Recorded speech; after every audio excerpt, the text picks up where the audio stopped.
Darren, if you'd like to call into the show, now's your chance. 844-44-AG-PHD. We do have a couple of open phone lines right now. Before we get to the Ag PhD mailbag here, I was just going to mention we've got our Ag PhD Field Day coming up next Thursday.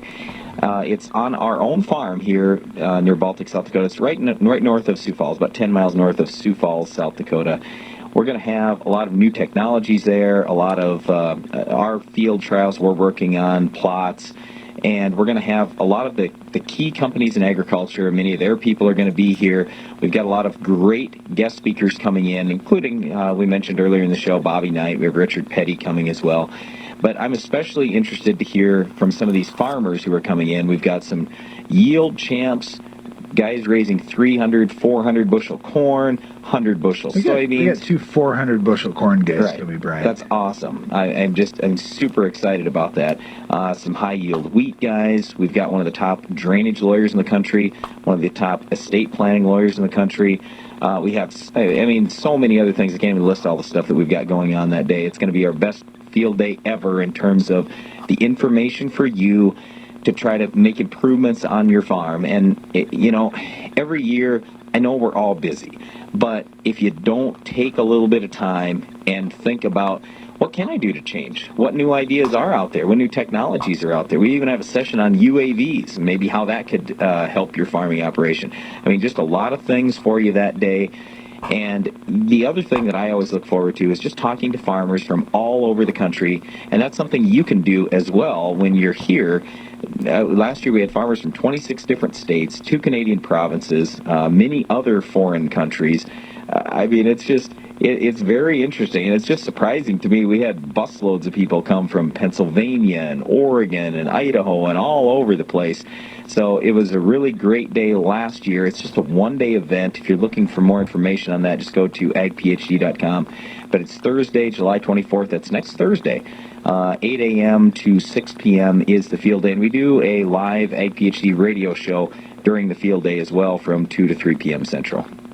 Yeah, it's going to be a fun day. I look forward to that day every year as one of my favorite days of the whole year, especially during the middle of the summer. You can see all these crops growing. You can see a lot of different things going on in the plots. And to me, it's kind of fun to, when I travel to other field days, like this week on Thursday, I'm going to a field day in another state, and it's going to be kind of fun. I'm going to Michigan, so I can leave that morning. I could actually walk in our fields on our farm that morning, fly there, and be in those fields, a few hours later and actually say, oh, okay, this is how my crop was, here's how the crop is there, and what are they doing different?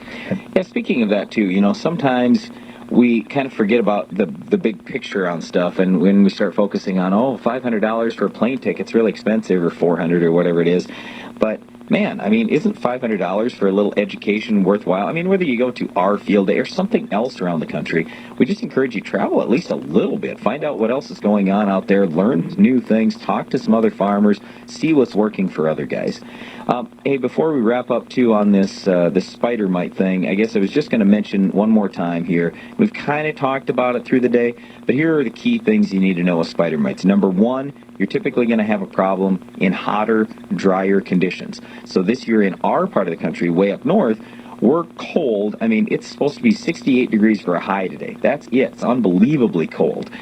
Cool and humid is usually bad news for spider mites because they'll develop a fungal pathogen. Okay, so just a couple years ago when we were 100-plus degrees every single day, we had all kinds of spider mites running around. I'm not really expecting that much this year in our particular area, but if you're hot and dry in your area, watch out for spider mites. There are no real firm established thresholds for spider mites because they're tiny. They're mites. You can't even see them with the naked eye. Usually you can see colonies or something like that typically, or the damage that they're going to cause. But there are no real established thresholds. I would just tell you, if you've got tough conditions where you've got plants that are under a little bit of stress, you don't want them to have to go through another stress. So you might consider pulling the trigger a little bit earlier if you've got some stress conditions. And then consider one of these specific miticides. If you've got bad problems, you're in an area that typically has mites, onager, oberon, zeal, those types of things, that also can work on eggs and the larvae. But, once you get that adult mite, there are other products that will kill it, including Capture, lorsban, dimethylate. It's just those products will also kill many of the beneficial insects. So it all depends on what you're trying to accomplish. Like on our farm, when we're trying to kill aphids, mites, grasshoppers, bean leaf beetles, everything, then yeah, capture, lures, I get it. But if all you're dealing with it, maybe you consider one of these other products that isn't going to kill beneficials. Darren, any last mite comments? I guess the big thing, too, is just getting out there and scouting, and they're not the easiest thing to scout for because they're very small. Once you kind of get used to what it looks like when spider mites are on a plant, I know I notice, just the coloration of the leaves on corn, for example, and just the lots of tiny little speckles on there. Yep. And as soon as I see something like that, I'm right away I'm on alert that there's probably some spider mites out there. And like Brandon said, too, with the weather conditions, that's a big thing. The one thing I picked up today, when we look at natural enemies, there are predatory spider mites, and that's something I probably need to do a better job on as an agronomist. A lot of times I'll say, hey, there's spider mites out here, but I don't take the time to identify, we've got a lot of two-spotted mites. But there are Banks grass mites out there that are also negative towards our crop. But then we talked just a little bit, I think with Dr. Bob Wright from UNL, about that there are some predatory spider mites that are actually good, that are kind of straw-colored and pear-shaped. I'm going to keep an eye out for those this year. Yep. All right, well, it's time now for the Ag PhD mailbag. Still hoping to hear Bob singing in there somewhere. All right, I had a question from Mark just a few minutes ago. He said, at what reproductive stage do you apply nitrogen to soybeans? Usually you're going to get the best response when you're applying somewhere in that R2, R3, R4 stage. So full flower, first pod, full pod, somewhere in there most likely. But you have less of a chance that applying more nitrogen is going to pay in high organic matter soils. The reason why is because in high organic matter soil is naturally going to release a bunch of nitrogen for free. So you don't need to put a bunch more out there, most likely. You can be... It means is more on the lower organic matter soils when they don't get free nitrogen release through mineralization. Okay. I had a question come in from Nate about soybean cyst nematode. Nate said, guys, we've got soybean cyst nematode problems so bad in our area. Guys are considering looking for soybeans with the Peking trait. It's supposed to be better on nematode control. What do you think of that? Is it worth switching to? Yeah, well, it's just that trait, for whatever reason, and maybe it's not the fault of the trait, but those beans are yielding less typically. So unless you have severe problems and lots of issues with the nematodes that are resistant to the other trait, then you're probably not going to want to go with the Peking. Okay, I had this question come in from Jacob, and Jacob said there are conflicting recommendations in my area. One dealership is selling 4 ounces of Cobra, another is selling 12. I've got water hemp that varies anywhere from 2 inches to a foot tall.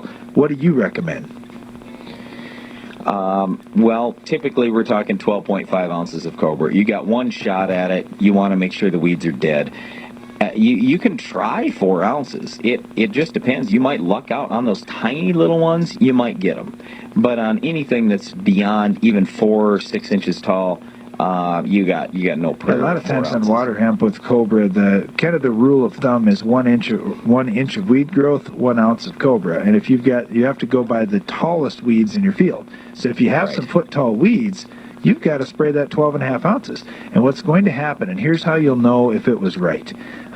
What I would do is I would mix up that 4 ounces in your tank and make one pass and go across the field. Throw another 4 ounces in, get 8. Throw another 4 ounces in, get 12. Well, that's an easy way to do it. Now, I'll say this, though. On a day like today where it's 68 degrees for a high here, you're not going to have great weed control with that. At the 12.5, you still have a shot. The other thing that makes a big difference on Cobra is the additive choice that you make.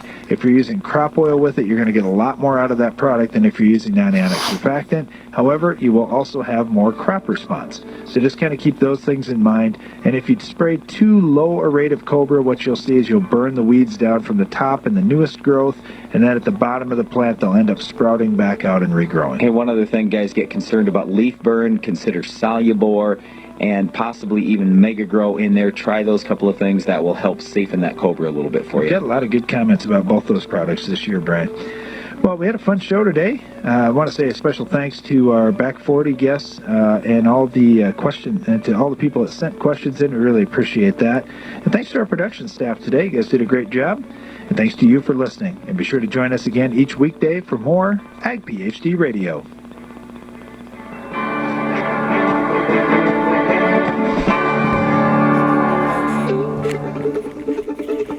Hi, everybody. This is Steve Kenyon from Rural Radio Sirius XM Channel 80's Western Sports Roundup, inviting you to join us on this afternoon's show as we recap the Calgary Stampede, look back on Pikes Peak or Bus Pro Rodeo, and talk about the National High School Finals Rodeo. That's all coming up this afternoon with Amy Wilson and me.